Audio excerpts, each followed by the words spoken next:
Fala, filhotes, vocês estão vivos? No vídeo agora nós vamos falar um pouquinho sobre as tendências da literatura contemporânea. Bora lá? É sempre muito difícil se analisar um cenário teórico fazendo parte dele, vivendo ele, né? Sem um distanciamento mínimo de tempo e espaço. Nós podemos apontar algumas tendências contemporâneas da literatura brasileira e contemporâneas, consideramos o que se tem produzido nos últimos 20 ou 30 anos, ou no pós-ditadura, podemos dizer assim, 20, 30, 40 anos. Na poesia, os nomes hoje já consagrados são aqueles que, de algum modo, dialogam com essas linhas de força da semana de 22, um diálogo com a função paradoxal de unificar a variedade da produção contemporânea.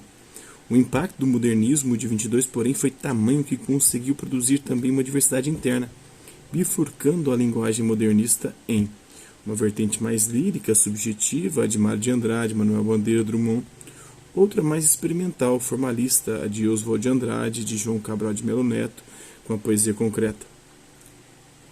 A poesia torna-se ainda, por um lado, mais cotidiana quanto à temática Adélia Prado, Mário Quintana e, por outro, instrumento de pressão contra as ditaduras como Glauco Matoso, os tropicalistas. Contemporaneamente, o que vemos no romance brasileiro e, de certa forma, também no lusitano, em Portugal, que volta a dialogar com o Brasil, é o surgimento do que se chama de geração de 90. No Brasil, o grande marco é o romance Subúrbio, de Fernando Bonassi, que deflagraria em 1994 um processo de renovação da prosa urbana, ou, no caso, a suburbana, com seu realismo brutal que trouxe novamente para o centro da cena literária os personagens dos arrabaldes das cidades brasileiras. Cidade de Deus, de Paulo Lins, ficaria célebre pela sua realização cinematográfica, né? Antes livro, depois se torna filme muito interessante. Outra corrente contemporânea, uma espécie tópica da condição pós-moderna, a identidade em crise, um extremo do intimismo que se projeta sobre a estrutura narrativa, cancelando os limites entre o real e o fantasmático, entre o mundo descrito e as distorções interiores de quem o descreve. É o caso de Cristóvão Tesa, de João Gilberto Noll, de Bernardo Carvalho e de Chico Buarque. Acrescentaria a tais correntes uma espécie de revisão histórica a partir da ficção. Tanto no Brasil, Luiz Antônio de Assis Brasil, Miguel Sanches Neto, quanto em Portugal, Miguel Sousa Tavares, e nos países africanos de língua portuguesa, José Eduardo Agualusa e Mia Couto, aparecem narrativas de formato convencional que se passam inteiramente no passado, mas não resgatando o passado como forma de contemplação, de idealização. O concretismo foi um movimento vanguardista que ocorreu nas artes plásticas, na música e na poesia. Surgiu na Europa na década de 1950 e teve seu auge até a década de 1960. Os artistas precursores deste movimento foram Max Bill, artes plásticas, o Pierre Schaeffer na música e Vladimir Mayakovsky na poesia. Na literatura brasileira destacou-se Noi Grandes, revista fundada em 1952, que era formada pelos poetas Augusto de Campos, Delcio Pignatari e Haroldo de Campos, entre outros. Beba Coca-Cola, Babi Cola, Beba Coca, Babi Coca, Caco, Caco Cola, Cloaca. Texto de Décio Pignatari que ilustra bem o concretismo. O movimento musical popular chamado tropicalismo originou-se ainda na década de 60 nos festivais de MPB realizados pela TV Record, que projetaram no cenário nacional os jovens Caetano Veloso, Gilberto Gil, grupos Mutantes e Tom Zé, apoiados em textos de Torquato Neto e Capinã e nos arranjos do maestro Rogério Duprá. Imagine se a TV Record daquela época fosse a de hoje, dominada pela igreja evangélica neopentecostal universal do Reino de Deus. Com certeza não teria acontecido isso. Teria represado uma série de movimentos culturais no nosso país, como o tropicalismo, né? E a riqueza cultural, a diversidade cultural, isso não é uma merda, né? Isso é uma bosta, porque neopentecostal é um religioso de merda. É um religioso de merda. Não sabe nada de Bíblia, não sabe nada de história, não sabe nada de porra nenhuma. É um bando de ignorante e retardado que merece, sabe o quê? Estudar, aprender, né? Vai estudar, valer, meu amigo. Para de ser um bicho burro. Eu não tenho apreço nenhum pela burrice. Eu, pelo contrário, a odeio. Faço concessão para alguns grupos que eu vejo como ilustrados, que têm algum tipo de conhecimento, que sabem do status questiones das ciências. Mas para aqueles que não se interessam por isso, eu chamo pelo que eles são. São um bando de burro, de retardado que acredita em merda. Em merda. É merda. quem acredita em Bolsonaro, em movimento neopentecostal, que tem algumas coisas interessantes. O movimento neopentecostal é interessante, com exceção da teologia da prosperidade, os dons do Espírito Santo, que, cara, é algo bem massa de se ver como fenômeno humano, mas não de se seguir de forma fundamentalista, idiota, sem estudo, sem ciência, acreditando cegamente no poder do Espírito Santo, que sopra de forma tão confusa que dá para imaginar que Deus não sabe qual língua que ele fala.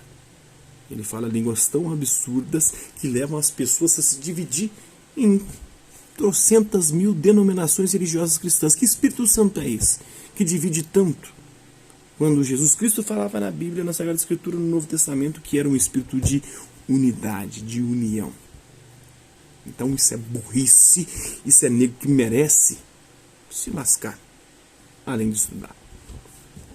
Com humor e reverência a atitudes rebeldes e anarquistas, os tropicalistas procuravam combater o nacionalismo ingênuo que dominava o cenário brasileiro, retomando o ideário e as propostas do movimento antropofágico de Oswald de Andrade.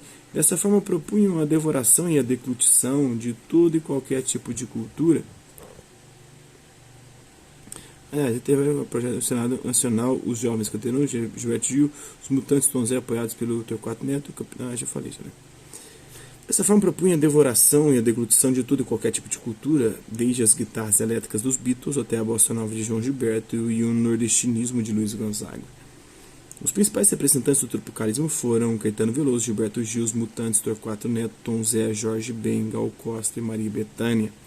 Composta por Caetano Veloso em 1968, Alegria, Alegria é uma das grandes representantes do tropicalismo, né? Caminhando contra o vento, sem lenço, sem documento, no sol de quase dezembro eu vou. O sol se reparte em crimes, espaçonaves, guerrilhas, em cardinales bonitas eu vou. Em caras de presidentes, em grandes beijos de amor. Em dentes, pernas, bandeiras, bomba e Brigitte Bardot.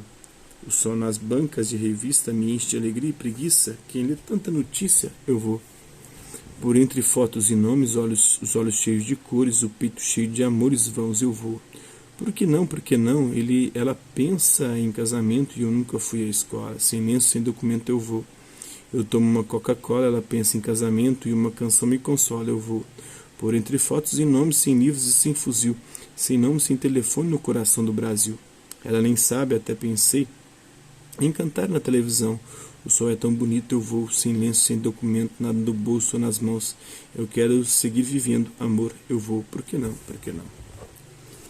No Brasil, a poesia marginal é a designação dada à poesia produzida pela geração mimeógrafo, incluindo aí poetas absolutamente desconhecidos que produziram suas obras fora do eixo Rio-São Paulo. Embora ao redor do mundo se use o termo para referir-se a tendências que funcionam independentemente de uma poesia oficial canonicamente aceita. O gênero de poesia, que foi denominado de marginal no Brasil, se tornou conhecido por este nome porque seus poetas abandonaram os meios tradicionais de circulação das obras, através de editoras, de livrarias, de concursos, né? E buscaram meios alternativos, realizando cópias mimeografadas de seus trabalhos, comercializadas a baixo custo, vendidas de mão em mão nas ruas, em praças e nas universidades. Através delas, os poetas da geração mimeografada queriam se expressar livremente em pleno regime da ditadura militar, bem como revelar novas vozes poéticas. Hoje isso está nas redes sociais, nessa poesia. Elas oportunizam isso quando não excluem quem faz um tipo de poesia que foge dos cânones ou foge dos algoritmos que identificam ali um elemento subversivo ou uma suposta ofensa, minoriza ou qualquer outra coisa que exclui o seu post e te fode pra caralho.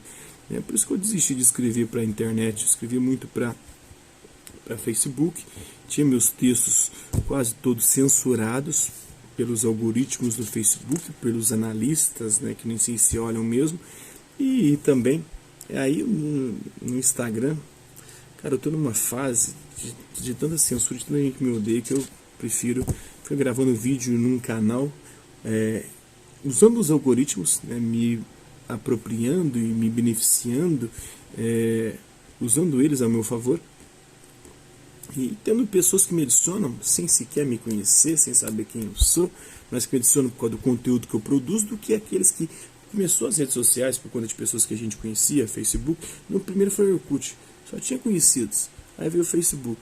começaram a adicionar gente que nem conhecia a gente. E a gente começou a adicionar também gente que a gente nem conhecia porque admirava. E isso vai se expandindo, né? Para o Instagram a mesma coisa. E aí que a zebra está confeccionada e instituída, tanto no Facebook quanto no Instagram, que são duas redes sociais que têm censurado bastante a galera, tem excluído post de um monte de gente. Instagram eu desisti, eu comecei bem, né, mas ali é só para visibilidade, e o público que eu conquistei não é um público que me divulga. Na verdade, quem me segue é para me fuder, estão lá para ver as merdas que eu vou fazer para me denunciar, muito mais do que acham massa aquilo que eu produzo. Então, eu produzo uma coisa ou outra, falo de uma zoadinha ou outra, ponho uma foto ou outra da minha família, dos meus filhos ali, pronto, acabou, no Instagram. No Facebook também parei de postar, eu escrevia muito pro Facebook, não escrevo mais. E eu preciso voltar a escrever, mas quando surgir uma rede social que dê ensejo para isso, eu vou lá fazer. Quando não, não. No Twitter eu desisto. No Twitter eu só questiono os posts dos outros e acompanho as notícias, porque a notícia chega mais rápido ali, o povo levanta a hashtag e dá pra ver o que está mais famoso também naquele momento. Essa tradição marginal se estendeu para os anos 80, tendo utilizado também o recurso da fotocópia do Xerox, né, e a produção de fanzines. Influenciada pela primeira fase do modernismo brasileiro, pelo tropicalismo e por movimentos de contracultura, tais como o rock, movimento hip, histórias em quadrinhos e o cinema, a poesia marginal é tendente à coloquialidade, à espontaneidade, à experimentação rítmica e musical, ao humor, à paródia, à representação do cotidiano urbano. É uma exceção a algumas dessas tendências. O poeta Roberto Piva, mais tendente ao surrealismo e próximo à poesia da geração beat, demonstrando grande erudição em seus poemas, tal qual o faz Geraldo Carneiro, que, no entanto, utiliza frequentemente recursos semelhantes aos da poesia concreta. Na música nós temos o Caetano Veloso, Chico Buarque, Francis Rimes, Gilberto Gil, que continua, né, da poesia marginal, do tropicalismo para a poesia marginal, Jardim Macalé, João Bosco, Paulo Leminski. No cinema e no teatro nós tivemos o Glauber Rocha. Então é isso aí, espero que vocês tenham gostado do vídeo. Quem curtiu, dá um like, quem não curtiu, dá um dislike. Hasta la vista, babies, até a próxima.